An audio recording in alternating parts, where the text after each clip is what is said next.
Bismillahirrahmanirrahim. Assalamualaikum warahmatullahi wabarakatuh. Hai parents, hai ayah ibu, gimana kabarnya?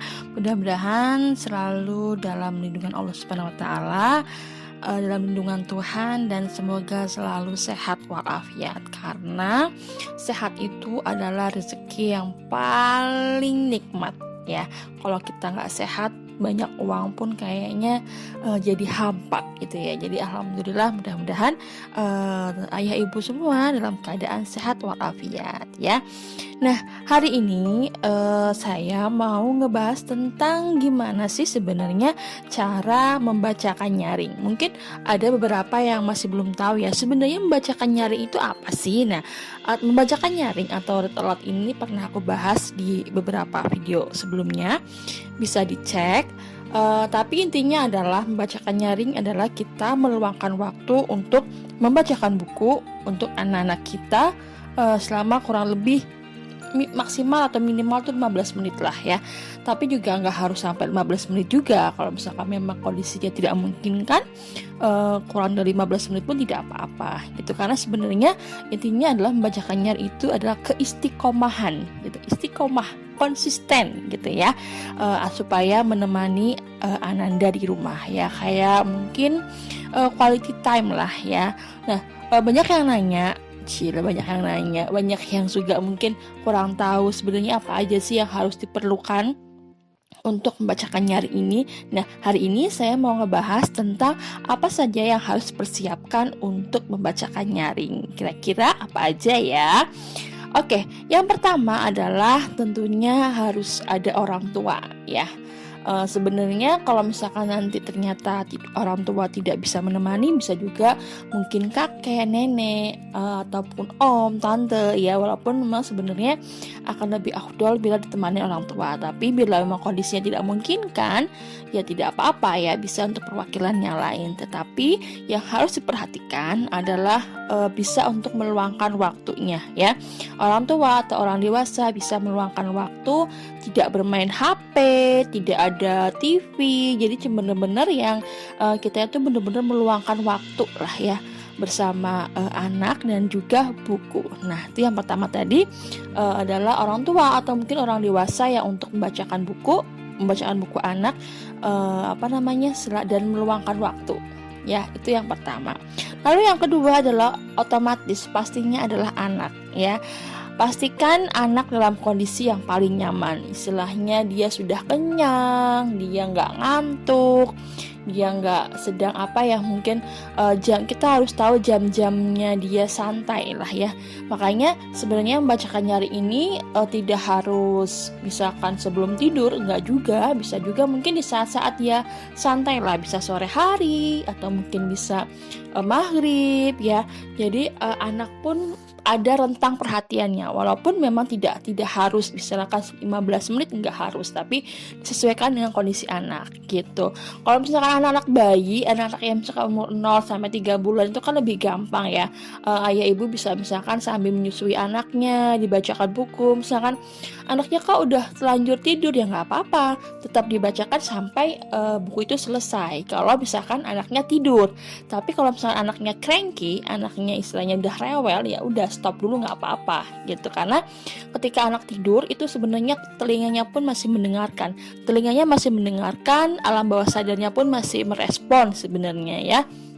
Jadi itu tadi persiapkan anak-anak dalam kondisi yang paling nyaman ya. Lalu yang terakhir dan yang paling utama adalah buku. Nah, ini yang sebenarnya menjadi salah kaprah. Kadang-kadang gini, aku nggak perlu buku, aku bisa bercerita. Nah, itu namanya mendongeng ya Bu. Bedanya membacakan nyaring dengan mendongeng adalah buku. Karena konsep dari membacakan nyaring adalah kita mengenalkan konsep buku. Nah, kalau misalkan mendongeng tidak perlu buku pun tidak apa-apa sebenarnya kan. Istilahnya kita kayak mengobrol gitu kan dengan anak. Tapi kalau membacakan nyaring, konsepnya adalah kita mengenalkan konsep buku. ya. Anak pun jadi melihat. Kalau misalkan anak-anak usia 1 tahun atau mungkin 6 bulan sampai 6 bulan ke atas kan dia sudah mulai melihat ya matanya, atau mungkin 3 bulan pun udah mulai melihat ya. Dia bisa melihat gambar-gambar yang ada di buku. Mungkin dia nggak akan paham tuh tulisannya, tapi dia akan melihat gambar dalam buku. Makanya harus disesuaikan dengan usia anak ya. Kalau usia anaknya 0 sampai 1 tahun ya jangan yang terlalu banyak narasinya gitu kan. Cari misalkan buku bantal atau mungkin kayak Nabiku Idolaku Balita, itu kan ukurannya kecil ya. Bagi teman-teman yang belum tahu, itu ukurannya kecil dan juga narasinya sedikit dan banyak gambarnya, warna-warni gitu.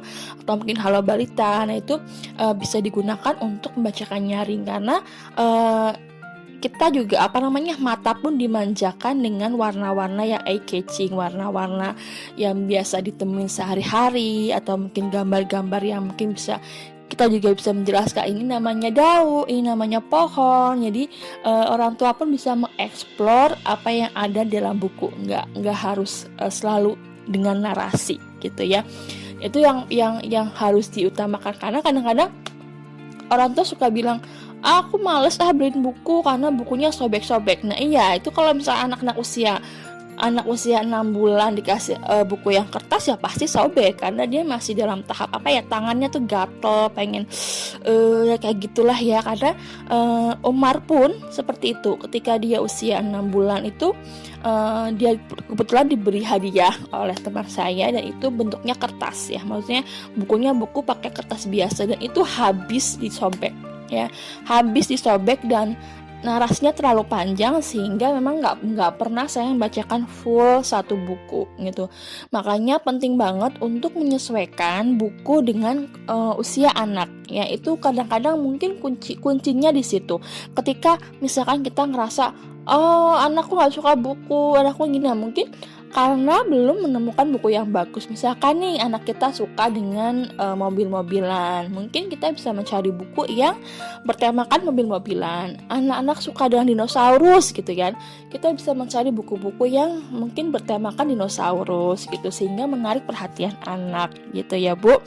Itu tadi sedikit informasi tentang apa aja yang harus dipersiapkan untuk membacakan nyaring.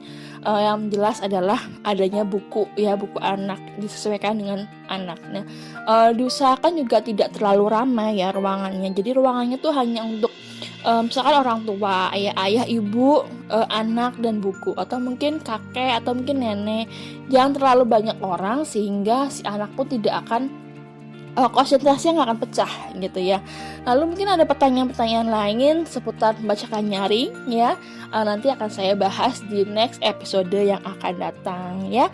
Terima kasih sudah mendengarkan. Mudah-mudahan kita selalu diberikan kesehatan, mudah-mudahan anak-anak kita juga sehat, kita juga sehat, dan mudah-mudahan juga diberikan kelancaran rezeki sehingga bisa mempersembahkan, bisa berinvestasi buku untuk anak gitu ya. Terima kasih. Wassalamualaikum warahmatullahi wabarakatuh.